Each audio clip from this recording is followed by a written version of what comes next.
오늘 우리에게 주신 말씀은 누가복음 4장 20절에서 30절 말씀입니다. 책을 덮어 그 맡은 자에게 주시고 앉으시니 회당에 있는 자들이 다 주목하여 보더라.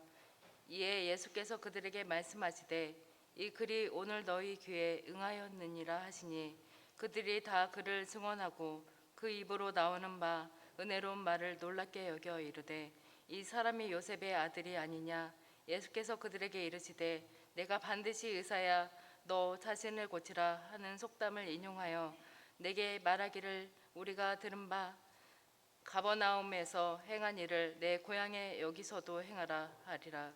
또 이르시되 내가 진실로 너에게 이르노니 선지자가 고향에서는 환영을 받는 자가 없느니라.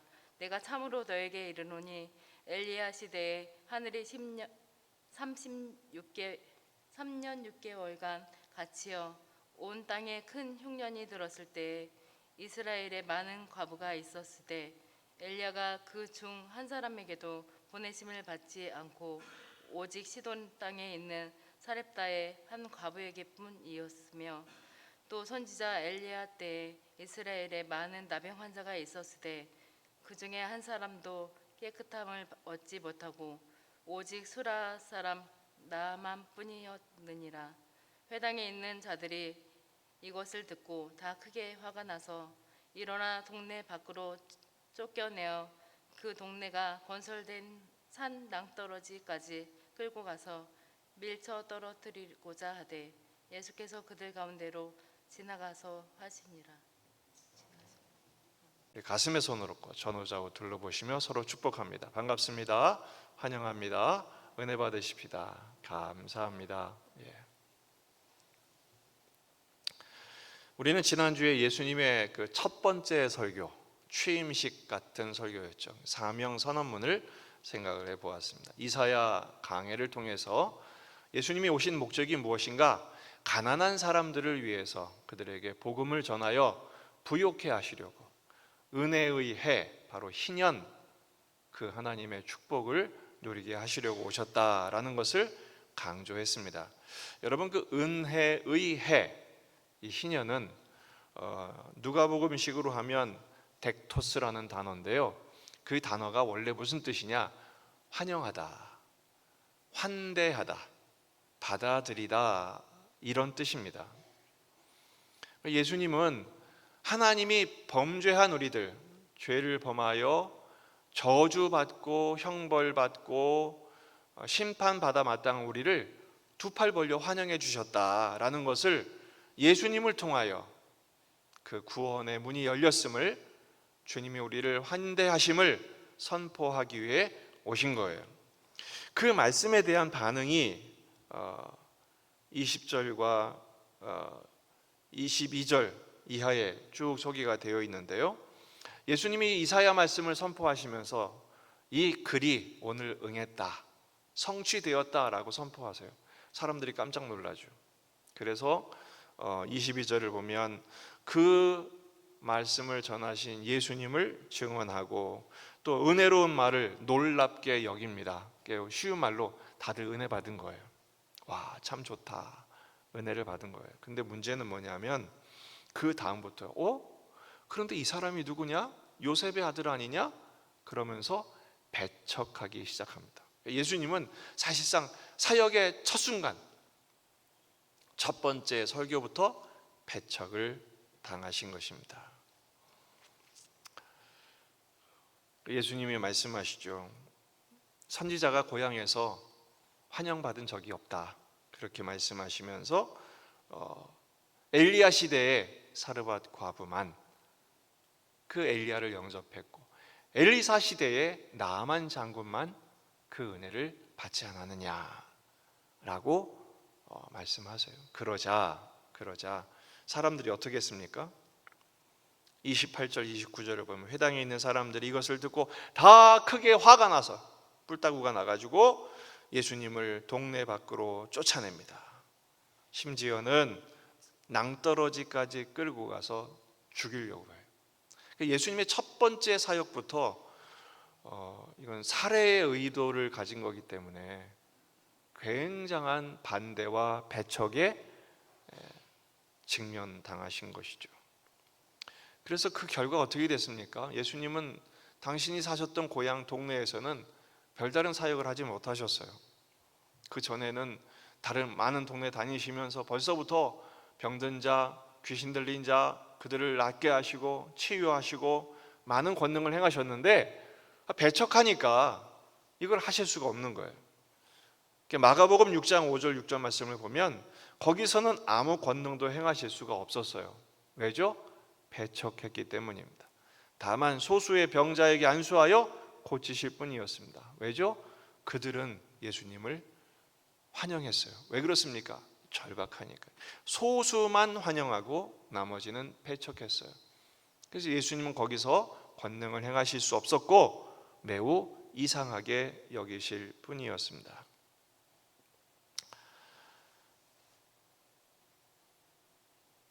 그런데 또 한 가지 신기한 게 있죠. 예수님을 땅떨어지에 그 사람들이 다 몰려가서 와 이렇게 떨어뜨려 죽이려고 했는데 실제로 예수님이 해를 받으셨어요? 받지 않으셨어요? 전혀 해받지 않으셨어요. 30절 말씀을 보면 예수께서 그들 가운데로 지나서 가시니라. 왜냐하면 아직 예수님은 때가 아니었어요. 예수님은 권능이 있으셨기 때문에 행사하지 않았을 뿐이지 아무도 그 예수님을 지나가는 예수님을 이렇게 몰아서 낭떠러지를 밀었지만 막을 수가 없었습니다.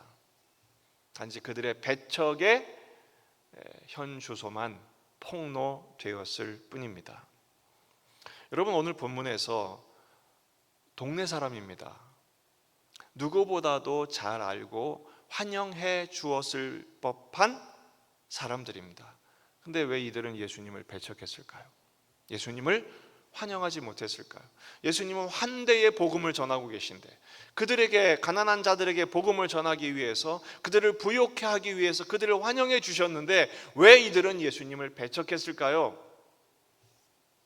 그 이유는 두 가지입니다. 첫째는 선입견 때문입니다. 편견, 선입견 때문이죠.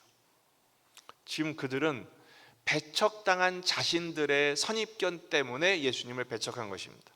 이 동네가 어디입니까? 나사렛 회당입니다. 이 나사렛은 예수님이 잘하신 곳입니다. 근데 이 나사렛은요 사람들에게 알려지지도 않은 묻혀진 동네입니다. 혹시 여러분 옛날에 읍, 면, 리라는 단위를 들어보신 적 있나요? 아주 작은 단위, 아주 작은 동네, 몇십 가정밖에 없는 그런 동네였습니다. 오죽하면 나중에 그 예수님을 만난 빌립이 나다나엘에게 예수님을 소개했을 때 나다나엘이 뭐라 그럽니까? 나사렛에 무슨 선한 것이 있겠느냐, 그 조그만 촌동네에 뭐 어떻게 대단한 분이 나오겠느냐, 그런 말이죠.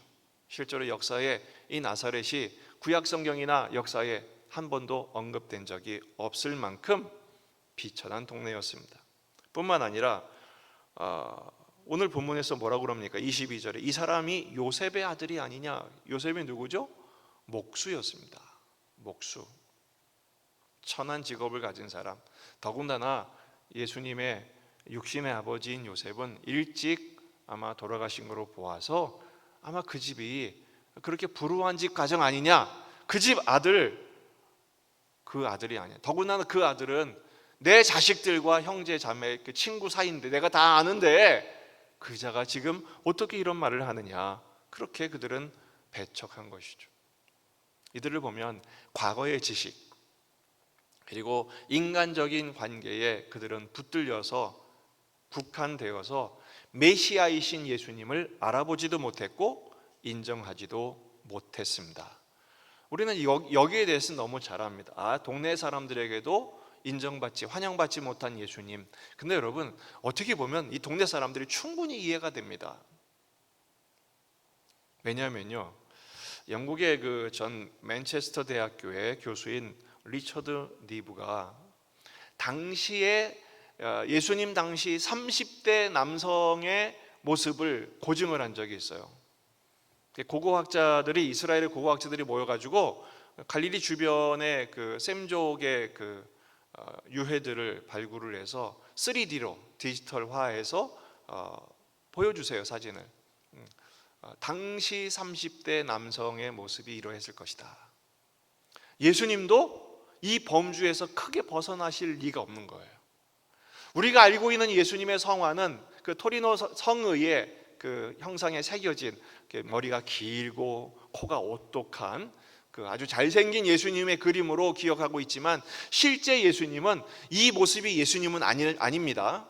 하지만 당시에 30대 남성, 키는 평균 키가 150 정도, 몸무게는 한 50kg 정도, 오랫동안 목수일을 하셨기 때문에 꺼무잡잡하고 머리털이 길 수가 없어요.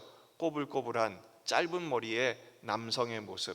그런데 저런 자가 갑자기 나타나서 내가 메시아다, 이사야 61장 말씀을 나를 통해 성취하셨다, 오늘 이 말씀이 응했다, 그 말을 들으면 당시 그 말을 들었던 사람들이 기절하지 않겠습니까? 여러분, 지금 이 그림을 보고 황당하셨을 거예요. 예수님이 저런 모습? 그러니까 사람의 편협된 지식과 제한된 경험, 그리고 자신의 고정관념대로 하면 예수님을 도대체 받아들일 수가 없는 것입니다. 우리가 예수님을 제대로 받아들이지 못했다는 증거 중에 하나가 뭐냐? 우리는 서로에 대해서 있는 모습 그대로 용납하는 일에 매우 미숙합니다. 사람은요, 처음 사람을 만나게 되면 0.3초 안에 순간적인 판단을 합니다. 나하고 맞는 사람, 안 맞는 사람, 나하고 통할 사람, 통하지 못할 사람, 딱 나눈대요. 왜 그러죠? 내 기준에 맞추기 때문에 그래요. 여러분, 우리가 예수님을 영접한다는 거, 우린 예수님을 믿었는데, 영접하는 자 곧 그 이름을 믿는 자 하나님의 자녀가 되는 거 알고 영접했어요. 하지만 그 예수님을 영접한다는 것이 온전히 예수님의 전부를 받아들인가? 그렇지 않은 경우가 많다는 것입니다. 여러분, 우리가 교회 오는 목적이 뭡니까? 첫째는 예수님을 만나는 것이고, 예수님을 만남의 정도가 어떻게 확인이 되느냐? 서로를 받아들임의 정도로 확인이 될 수 있는 거예요. 내가 누군가는 맞고 누군가는 맞아들이고 누군가는 방어하고, 그러면 예수님에 대해서도 그런 정도밖에 되지 않은 것이죠. 여러분, 우리가 교회를 나오는 이유는 본 회퍼 목사님에 의하면 우리의 만남은 우연이 아니라, 이런 말이 아니라 우리의 만남은 뭐냐? 바로 예수 그리스도를 만나기 위한 만남이라는 것입니다. 모든 관계의 중심에는 예수님이 계셔야 돼요. 다시 말해서 우리가 서로를 용납하는 이유는 뭡니까? 예수님을 만나기 위해서입니다. 우리가 용납하는 만큼 예수님을 만납니다. 우리가 관계를 넓히는 만큼 예수님을 경험하게 된다는 것입니다. 제가 매우 사랑하는 구절이 있습니다. 사도행전 10장 38절 말씀인데요, 하나님의 나사렛 예수에게 성령과 능력을 기름 붓듯 하셨습니다. 그래서 예수님이 두루다니며 선한 일을 행하셨습니다. 그 선한 일이 뭡니까? 가난한 자에게 복음을 전하신 것. 지난주 묵상한 거죠. 포로된 자, 눈먼 자, 눌린 자를 자유케 하신 그 선한 일을 행하셨어요. 그런데 누구에게요? 나사렛 예수입니다. 천한 동네, 아무도 주목하지 않는 동네, 그곳에 사는 사람들조차도 인정하지 않은 그 동네 예수님이 어떻게 이 선한 일을 행하실 수 있었겠습니까? 성령과 능력을 기름 부음 받으셨기 때문입니다. 이 말은 우리도 예수님을 제대로 영접하기 위해서는 성령님의 감동하심과 지배하심, 통치하심 속에 나를 내어드리지 않으면 그 예수님을 나도 모르는 사이에 배척하고 있다는 사실을 인식하셔야 합니다. 이 나사렛 사람들은 매우 가난한 사람들이었습니다. 그 가난한 사람들을 부욕해 하러 오신 예수님을 배척했어요. 자기들이 지금 무슨 일을 하는지조차 알지 못한 것입니다.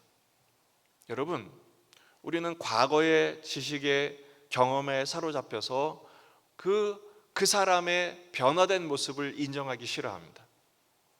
저도 지금 제 동네 가면, 제가 태어나고 자라난 동네 가면 지금 뭐 많이 다 바뀌어 버렸지만 그 사람들을 만나면 이렇게 목회자가 돼서 우리 예수중앙교회 담임 목사로 목회하는 저의 모습을 도저히 용납하실 수가 없는 거예요.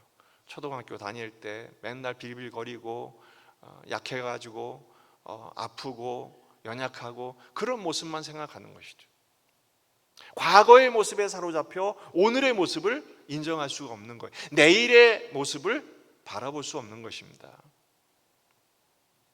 우리의 관심의 폭이 넓어져야 합니다. 편견과 선입견을 깨뜨리는 만큼 우리는 하나님 예수 그리스도를 영접할 뿐 아니라 그 영접하는 만큼 은혜도 누리게 됨을 믿으시길 바랍니다. 또 한 가지는요, 이 예수님을 영접하지 환영하지 못한 이유는 배타성 때문입니다. 배타성. 이 회당에 있는 사람들이 이토록 화가 났던, 그들의 마음에 불을 질렀던 예수님의 말씀이 뭐냐면 25절, 26절, 27절이에요. 엘리야 시대에 시돈에 있는 사렙다 과부, 사르밧 과부라고 하기도 하죠. 그 당시에 수많은 과부가 있었지만 그 가운데 사르밧 과부만 엘리야를 영접했다. 은혜를 받았다. 또 엘리사 시대에는 수많은 환자들이 있었지만 나아만만 치료를 받았다. 주님을 영접했다라는 말입니다. 거기에 지금 이 나사렛 회당에 있는 유대인들이 발끈한 것입니다. 왜 그렇습니까? 사렙다 과부나 나아만은 이방인이거든요. 이 유대인들은 이방인을 경멸했습니다. 민족적인 편견을 갖고 있었던 것입니다. 민족적인 배타성을 갖고 있었던 것입니다. 왜 그들이 그렇게 배타성을 갖게 됐을까요? 물론 그들이 종교적으로 혼혈이었기 때문에 그런 것도 있었지만 피해 의식이 있었어요. 왜냐하면 과거에 그들에게 지배를 당했었거든요. 우리들도 나도 알지 못하는 사이에 배타성을 갖고 있어요. 제가 한번 얘기해 볼까요? 혹시 나보다 못한 사람을 만나면 여러분 어떻게 하십니까? 안심을 합니다.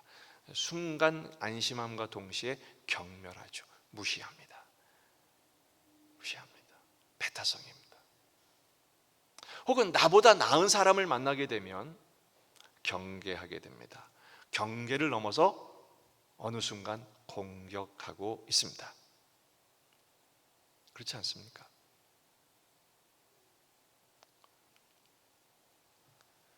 그걸 실력으로 알아요. 여러분, 우리나라에 지금 존중이란 단어가 있습니까? 여러분, 국회를 보세요. 어른들을 보세요. 서로를 존중하고 서로의 의견을 충분히 청종하면서 경청하면서, 하지만 나의 의견도 이렇다는 것을 서로 대화로 풀어가고 타협점을 찾고 그 문제에 대한 답을 찾아내고 함께 머리를 맞대고 어깨를 맞대면서 협력하는 모습을 보신 적 있습니까?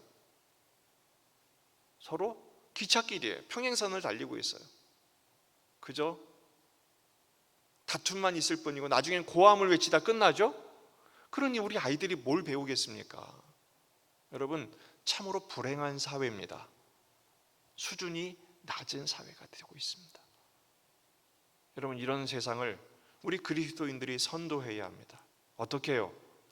존중하고. 그래서 여러분, 11월 달에 우리의 경건 실천이 뭐죠? 두 단어, 존중과 축복. 따라합시다. 존중합시다. 축복합시다. 여러분, 이게 배척하는 시대를 극복하는, 시대 정신을 극복하는 그리스도인들의 진정한 신앙의 자세입니다. 나와 다를 뿐이지 틀린 게 아니에요. 개성과 취향을 존중하는 시대 아닙니까? 존중해 달라고 하면서 절대 존중하지 않는데 어떻게 존중이 가능하겠습니까? 서로를 인정하고 존중해야 합니다. 환대의 영성을 보여야 해요. 이게 바로 그리스도인들의 진정한 자세예요. 우리가 열왕기를 계속 묵상하고 있는데 그 열왕기에 나오는 사건 가운데 굉장히 해석하기 힘든 본문 중에 하나가 뭐냐면, 엘리사가 베델로 올라갔는데 베델에 그 어린 아이들이 떼로 몰려와가지고 엘리사를 조롱을 합니다. 대머리에 올라가라, 대머리에 올라가라, 막 노래를 부르고 춤을 추면서 막 조롱을 합니다. 그러자 엘리사가 저주를 합니다. 그러니까 뭐가 나타나요? 암콤 2마리가 나와가지고 당시 아이들 42명을 찢어 죽입니다. 굉장히 해석하기 어려운 본문입니다. 어떻게 이런 일이 전대미문의 사건이 벌어진 것이죠.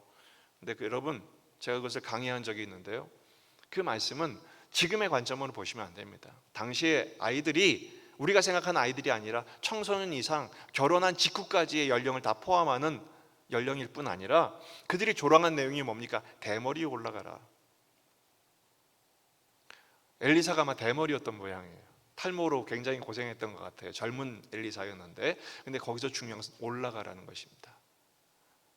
엘리사 직전의 선지자가 누구죠? 엘리야입니다. 엘리야가 하늘로 부름을 받았거든요. 지금 이 아이들은 무엇을 조롱하고 있는 것입니까? 엘리야를 하늘로 올리신 하나님을 조롱하고 있는 것입니다.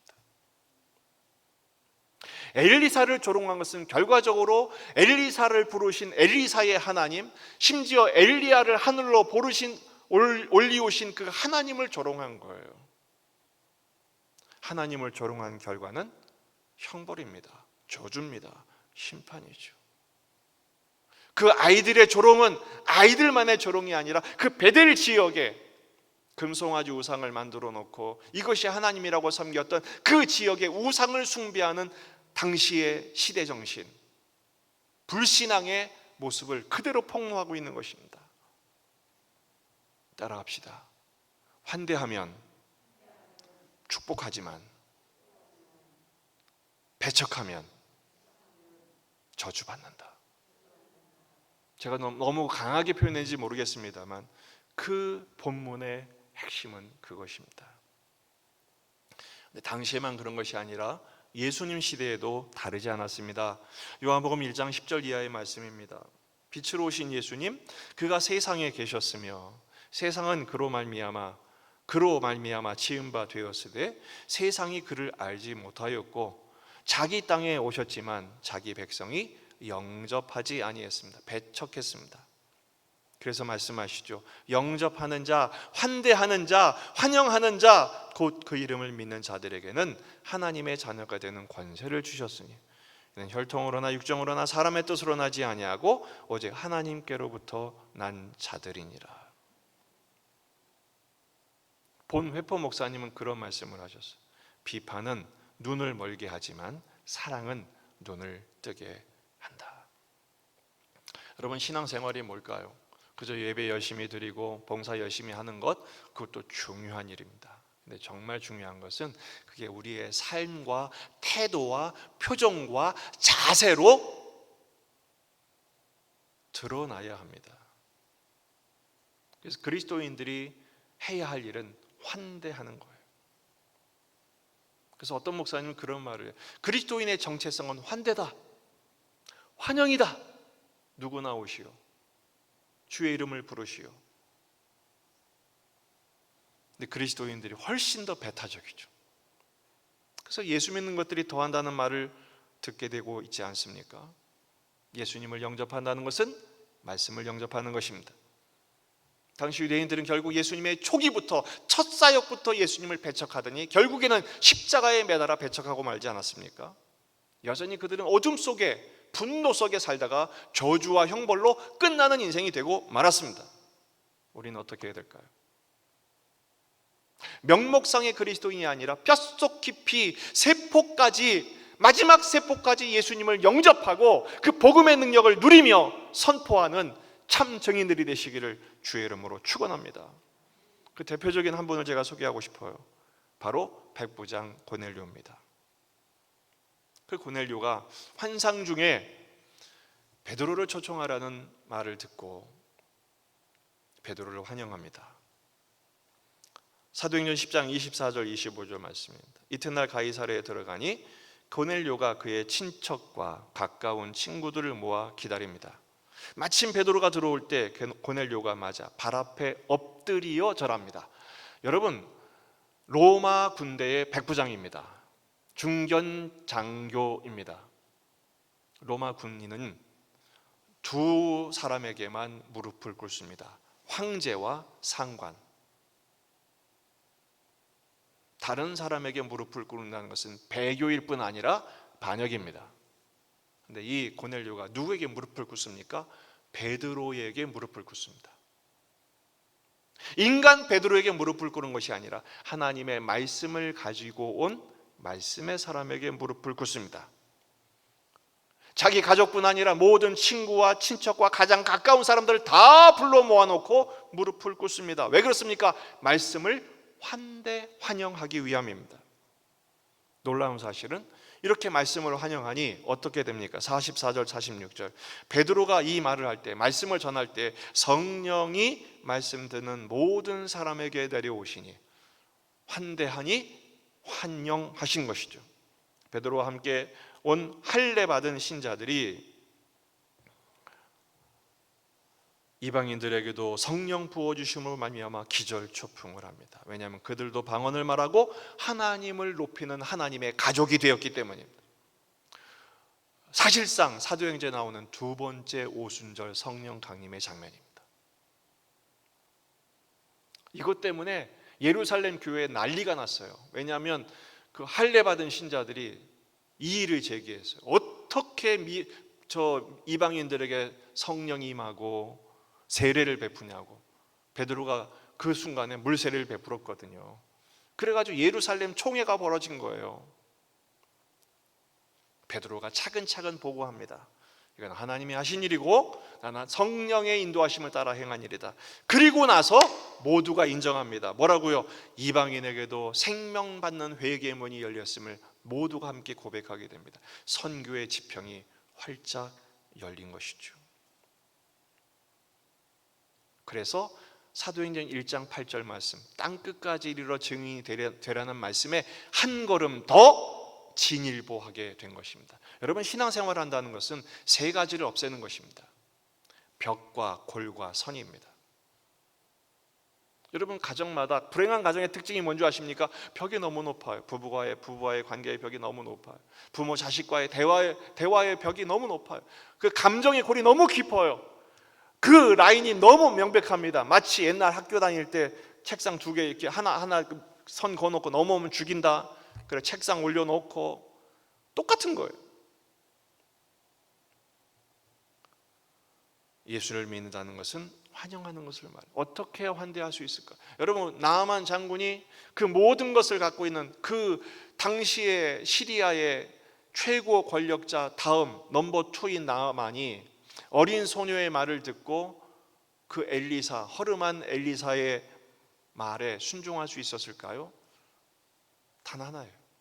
절박함, 가난해진 것이죠. 병에 들어 죽어가는 그에게 더 이상 뭐가 필요하겠어요? 물론 처음엔 자존심을 부려요. 말과 군대를 끌고 가고 성질도 내고, 하지만 그가 굴복하죠. 왜 그렇습니까? 절박함. 여러분, 우리가 오늘을 살아갈 때 우리의 삶의 고난이, 육신의 고난이, 또 형편의 고난이 찾아오는 이유는 그 절박함을 통하여 주님에게 마음의 문을 열라는 것입니다.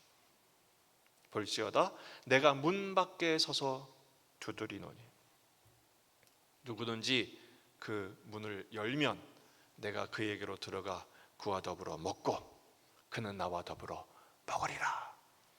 우리 예수님께 마음의 문을 활짝 여시기를 주의 이름으로 축원합니다. 마음의 문을 여셨어요? 그러면 서로에게도 마음의 문을 여십시오.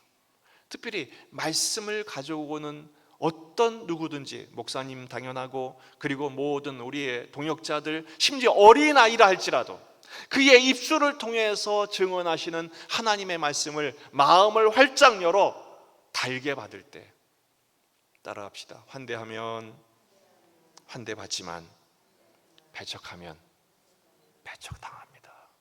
말씀을 읽고 마치겠습니다. 마태복음 10장 41절. 너희를 영접하는 자는 나를 영접하는 것이요 나를 영접하는 자는 나를 보내신 이를 영접하는 것이니라. 선지자의 이름으로 선지자를 영접하는 자는 선지자의 상을 받을 것이요 의인의 이름으로 의인을 영접하는 자는 의인의 상을 받을 것이라. 기도하시겠습니다.